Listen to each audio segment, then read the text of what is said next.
Hey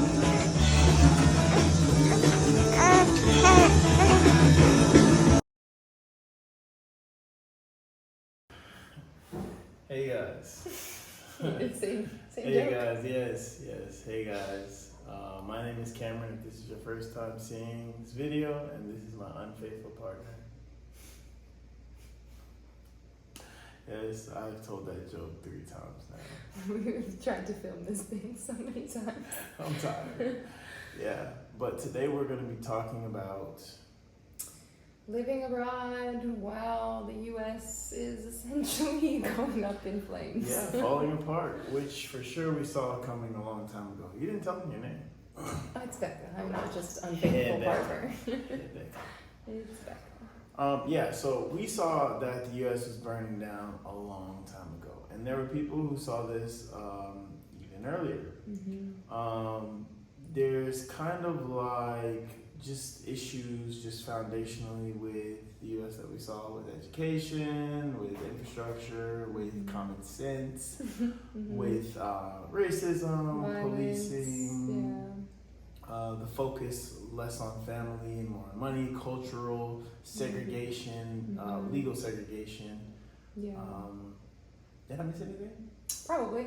Yeah, there's probably a lot more. Probably. But yeah, we saw these things happening and we're just like, oh yeah, this is some dry kindling. Like this is just a nice stack of wood waiting for some fire. And then we got that first few sparks with Trump and things were like, starting to get a little bit hot and it was like, ooh, this could really go into flames. Let's get out of here with our kids. So yeah, that's why we left. Yes, yeah, and we get a lot of questions now, especially that people are trying to leave the U.S. as well about like, how do we do it? How did we decide where we would go? How much money did you? Yeah, how much money did you save up? How did you decide what you were gonna do for work? What is dating like?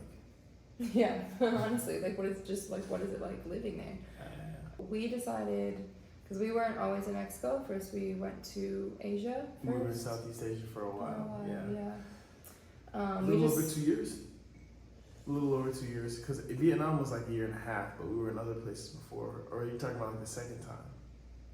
We did like 3 months because we originally just wanted to use my maternity leave to see what it was like to live outside, and then we felt the peace, and Cameron felt like a level of safety he's never felt before. The first time I felt what it was like to truly be free and not like symbolically free like the U.S.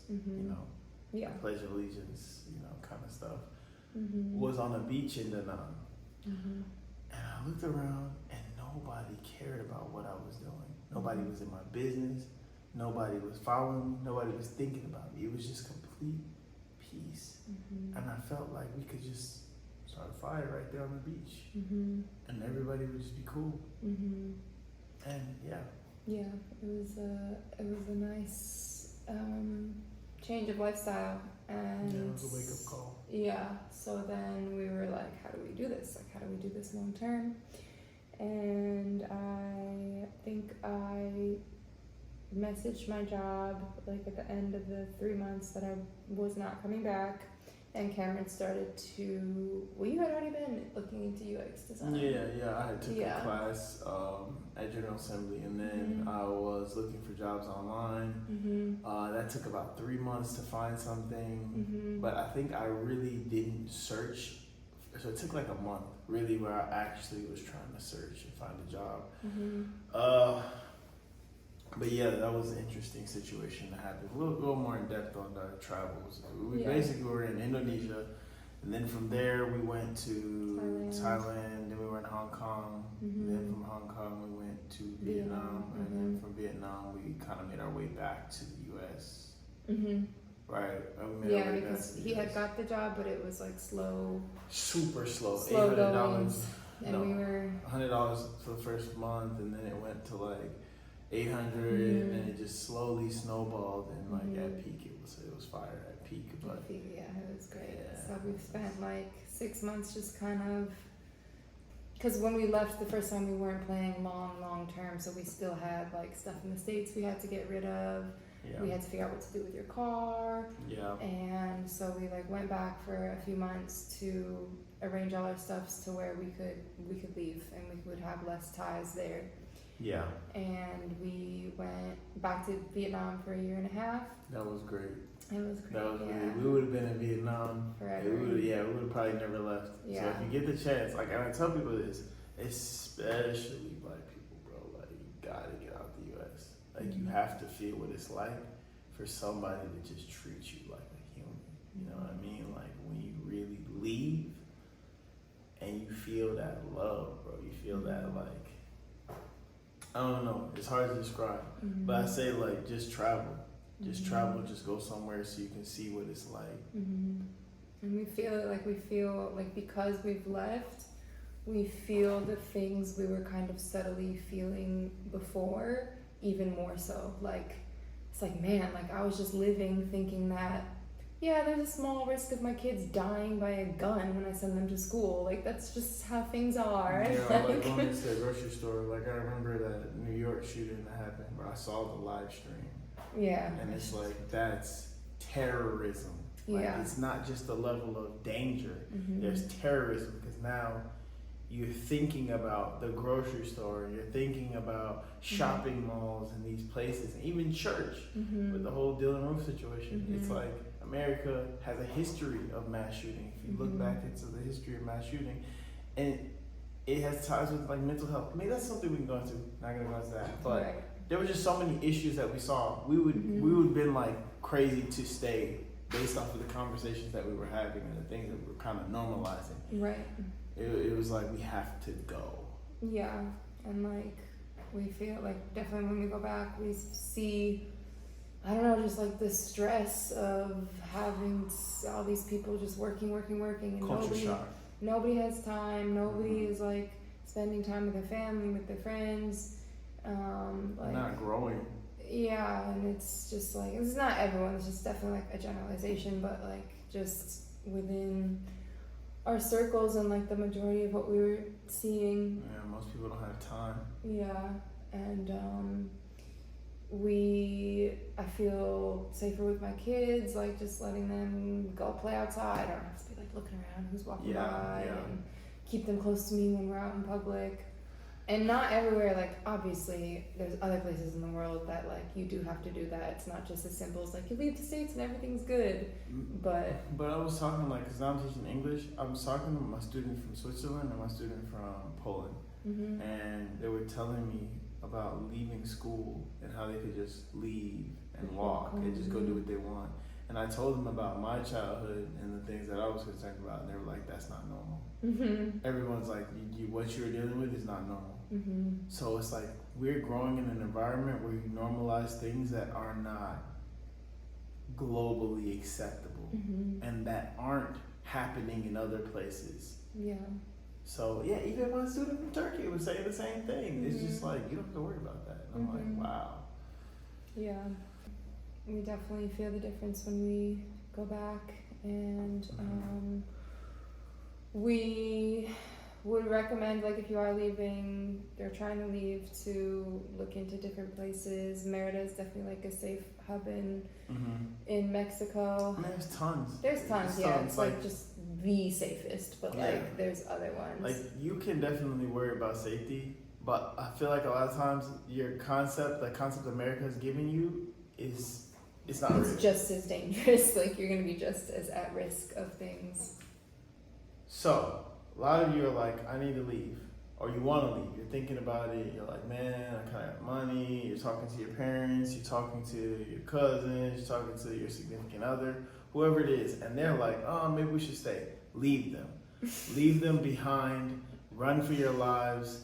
Do not sit here and wait for them to be ready. They're never going to be ready. Best thing you could do is go, show them some Instagram pictures, had a little tea with the ice cubes in it on the beach, and they're like, wow, you're really doing it. Yeah, I told you. So don't wait. Break up with them, okay? And leave.